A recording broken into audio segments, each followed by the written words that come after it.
ভেসে যাওয়া অজ্ঞাত পরিচয় এক মহিলাকে এলাকাবাসীর তৎপরতায় উদ্ধার করা হয়। ঘটনাটি ঘটেছে উত্তর 24 পরগনার বসিরহাট মহকুমার বাইলানি ভবানীপুর ডাসা নদীতে। আজ সকালবেলায় এলাকার লোকজন ডাসা নদীতে একটি কাঠের গুঁড়ি মনে করে ভাসতে দেখতে পায়। এরপর যখন ওটি কাছে চলে আসে তখন এলাকাবাসীরা দেখে কাঠের গুঁড়ি নয়, মানুষ। স্থানীয় লোকজন ওই মানুষটিকে কাছে আসতেই হাত পা নড়ছে।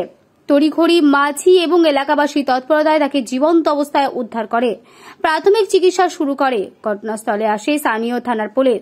প্রাথমিক চিকিৎসার পর তাকে হাসপাতালে পাঠানোর ব্যবস্থা করা হয়। তবে অজ্ঞাত পরিচয় মহিলার নাম ঠিকানা এখনো পর্যন্ত জানা যায়নি।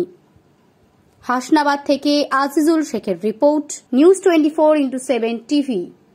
মুহূর্তের খবর হাতের মুঠোয়। আমি বোটটা খুলতে গেছি, দেখে মনে হচ্ছে কাঠের গুঁড়ি এক জায়গায় দাঁড়িয়ে ছিল। আমি বোটটা খুলে নিয়ে এসে ঘাটটার দিয়ে ওপারে গেছি, ওপার থেকে আর ফের এসেছি। এই সময় বসেছিলাম, তোর থেকে আস্তে আস্তে হেঁটে হেঁটে আসছে দিকে। তারপর আমি লোকজনকে ডেকে পরে গেলাম, গিয়ে দেখলাম পাগলি ছিল, হাত দেখাচ্ছিল বারবার ধরে।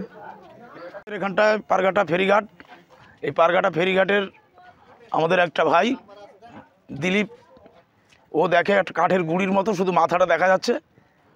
তারপরে আমাকে ডাকে, আমি আবার আমাদের ক্লাবের ছেলেবেলে নিয়ে গিয়ে মনে করেছিলাম আমার এক ভাই ওরকম পাগল মতো আছে। গিয়ে বোর্ড নিয়ে গিয়ে দেখি মেয়ে ছেলে, গায়ে কিছু ছিল না। আমরা খেয়া বোর্ড নিয়ে গেলাম, গিয়ে দেখি উঠছে উলঙ্গ বলে আবার এ আছে, সেন্স ফেন্স সবই আছে, একবার কথাও বলেছিল। তারপরে আমরা ওখান থেকে বোটে তুলে একটা নাইটি এখান থেকে নিয়ে গিয়ে পরিয়ে আমরা আমাদের এই ক্লাবের এখানটায় রেখেছি। চারিদিকে ক্যাম্পে প্রশাসনকেও জানানো হয়েছে, প্রশাসনের একজন আছেও এখানে। এই অবধি আমরা রেখে দিয়েছি। না, নাম ঠিকানা কিছু জানা যায়নি। আমার নাম তাপস ভূঁইয়া, পারঘাটা। আমি নবদিগন্ত ক্লাবের সব